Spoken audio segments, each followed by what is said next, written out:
Olá, vamos falar de um julgado que está no informativo 1155 do STF, que trata sobre direito constitucional, direitos e garantias fundamentais da pessoa com deficiência. E, mais especificamente, o que nós temos aqui é a composição do Conselho Nacional dos Direitos da Pessoa com Deficiência, e inclusive teve tese fixada aqui. Muito importante esse detalhe, né? Então vamos lá. Tese fixada.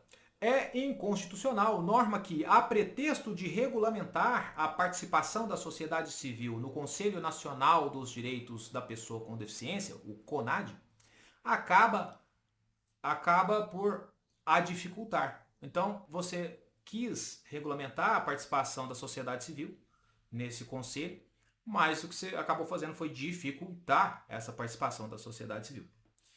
E aí então segue o resumo dizendo o seguinte: são inconstitucionais por dificultarem a fiscalização e a participação da sociedade civil nas políticas públicas voltadas às pessoas com deficiência, atos normativos que alteram regras de representação e de indicação de órgãos para a composição do Conselho Nacional dos Direitos da Pessoa com Deficiência, o CONAD.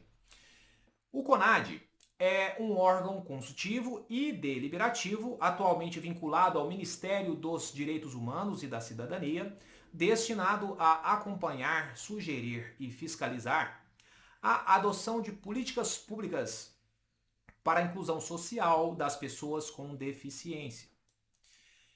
Em que pese sua existência ser anterior à ratificação da Convenção sobre Direitos da Pessoa com Deficiência pelo Brasil, ele atua efetivamente como mecanismo independente previsto no diploma internacional, exercendo a função de promover, proteger e monitorar sua implementação pela administração pública.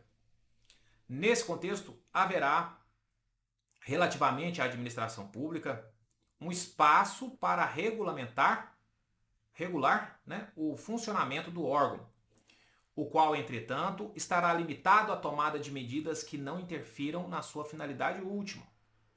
E aí, com toda essa explicação, vem a questão do caso concreto. Na espécie, os atos normativos impugnados, ao estabelecerem a abertura de processo seletivo ao invés de eleições livres para a escolha dos representantes da sociedade civil no CONAD, vulneram o caráter independente do órgão e a possibilidade de participação efetiva da sociedade civil, o que é expressamente garantido pelo texto da Convenção Internacional. Isso porque não se trata da melhor escolha para a administração pública, de acordo com a sua conveniência e discricionariedade, mas sim da implementação de mecanismos de participação e representação da sociedade civil, a quem é dado exercer controle social das políticas públicas com a devida autonomia e isenção, tendo em vista o melhor interesse da sociedade. Então, aí, olha o que acontece. Com base nesses entendimentos, o plenário, por unanimidade, após receber a DPF como ação direta de inconstitucionalidade, não foi proposto o DPF, mas na verdade o Supremo falou, olha, não tem a subsidiariedade, aqui é ADI mesmo, e julgou, contra essa parte que nós falamos aqui, julgou parcialmente procedente o pedido para declarar a inconstitucionalidade de um artigo de decreto, e também por arrastamento dos editais de processo seletivo elaborados com fundamento nesses atos que foram invalidados, com a fixação da tese que a gente acabou de falar ali no começo, que diz que é inconstitucional norma que, a pretexto de regulamentar a participação da sociedade civil, acaba por dificultá-la. Então perceba aqui qual que é o choque de valores e de posicionamentos.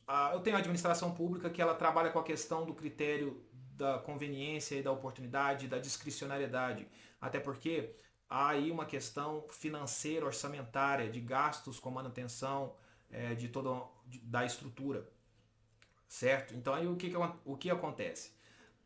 Vem um choque entre o poder da administração de fazer a sua própria gestão e a garantia de participação da sociedade em um conselho tão importante que é como é o Conselho de Direitos das Pessoas com Deficiência. Então, nesse choque, o que acontece? Segundo o julgado, prevalece a necessidade da escolha de participantes da sociedade civil por meio de sem necessidade de processo seletivo. Qual que é a vantagem disso? Eu tenho um aprimoramento do que a gente chama de administração pública dialógica. Eu tenho uma maior participação da sociedade civil dentro de uma estrutura que seria do Estado. Então, essa ideia de administração pública dialógica, ela precisa, dentro dos limites legais e constitucionais, sempre promover essa aproximação da administração pública e da sociedade civil na gestão da coisa pública. Então, o raciocínio aqui é basicamente esse, certo? Espero que tenha auxiliado aí na interpretação desse julgado. Um julgado também relativamente tranquilo e que pode ser objeto de prova aí, por provas por vir, né? Pessoal, então é isso. Obrigado pelo seu tempo, pela paciência em nos ouvir. Até o próximo vídeo. Fiquem com Deus.